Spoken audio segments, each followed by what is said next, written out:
Histoire Ouillant le Courlis. Blirg le faucon, mère d'Ouillant le Courlis, dit un jour à son fils: Va, Ouillant, sors, prends tes lances et tue un émeu. Les femmes et moi avons faim. Tu es un homme, sors et tue, ce nous pouvons manger. Tu ne dois pas rester toujours au camp comme une vieille femme. Tu dois aller chasser comme font les autres hommes, de peur que les femmes ne se moquent de toi.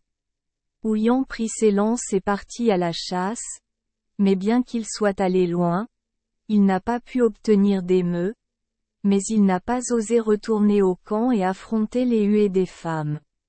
Eh bien, il pouvait se moquer, et sa mère pouvait devenir en colère quand elle avait faim. Plutôt que de revenir les mains vides, il se couperait lui-même un peu de chair des jambes. Et c'est ce qu'il a décidé de faire. Il s'est fait une coupure à la jambe avec son commébo et, ce faisant, il a crié à haute voix: Burk! Burk, de douleur. Mais il poursuivit en disant: Les langues des femmes seraient plus tranchantes et les blessures qu'elles feraient seraient plus profondes si je revenais sans nourriture pour elles. Et criant: Burk! Burk, à chaque coup de commébo, il coupait enfin un morceau de chair, et partait vers le camp avec.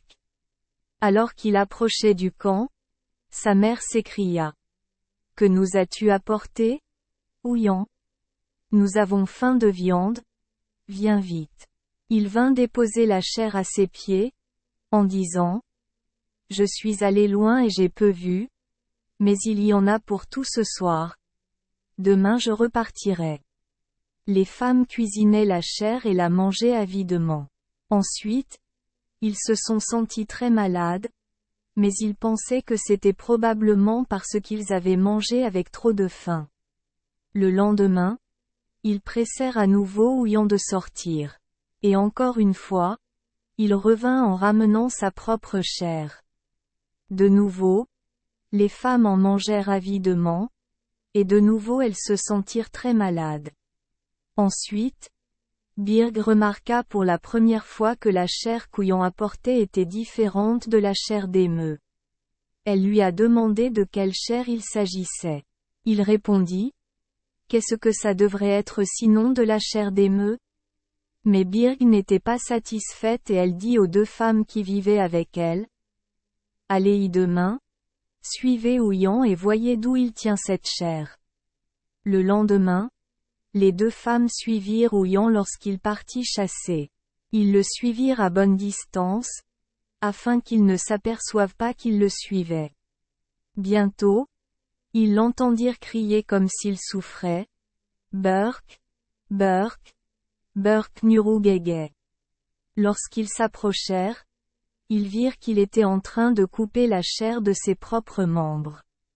Avant de découvrir qu'ils l'observaient, ils retournèrent vers la vieille femme et lui racontèrent ce qu'ils avaient vu. Bientôt Ouillant revint, apportant, comme d'habitude, la chair avec lui. Après l'avoir jetée aux pieds de sa mère, il s'en alla et se coucha comme fatigué de la poursuite. Sa mère s'approcha de lui, et avant qu'il ait eu le temps de couvrir ses membres mutilés, elle s'aperçut qu'en effet l'histoire des femmes était vraie. Elle était en colère qu'il l'ait ainsi trompée, et elle appela à haute voix les deux autres femmes, qui accoururent vers elle.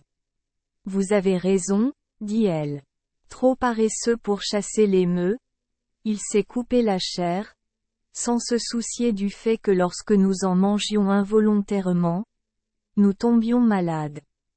Battons celui qui nous a fait ce mal. Les trois femmes saisirent le pauvre Ouillant et le battirent, même s'il cria de douleur lorsque les coups tombèrent sur ses jambes ensanglantées. Lorsque les femmes eurent satisfait leur vengeance, Birg dit: Toi Ouillant, tu n'auras plus de chair sur tes jambes, et elles seront rouges pour toujours, rouges, longues et décharnées. En disant cela, elle est partie, et avec elle les autres femmes. Ouillant s'est éloigné en rampant et s'est caché, et sa mère ne l'a plus jamais revu. Mais nuit après nuit, on entendait un cri gémissant. Bouyougwaïgwaï. Bouyougwaïgwaï. Ce qui signifiait, mes pauvres jambes rouges.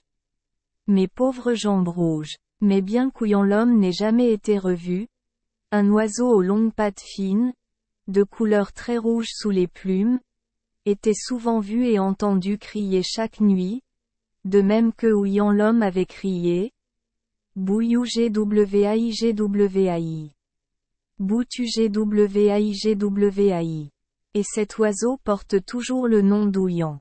Merci les enfants des Esperluette Croisillon 39.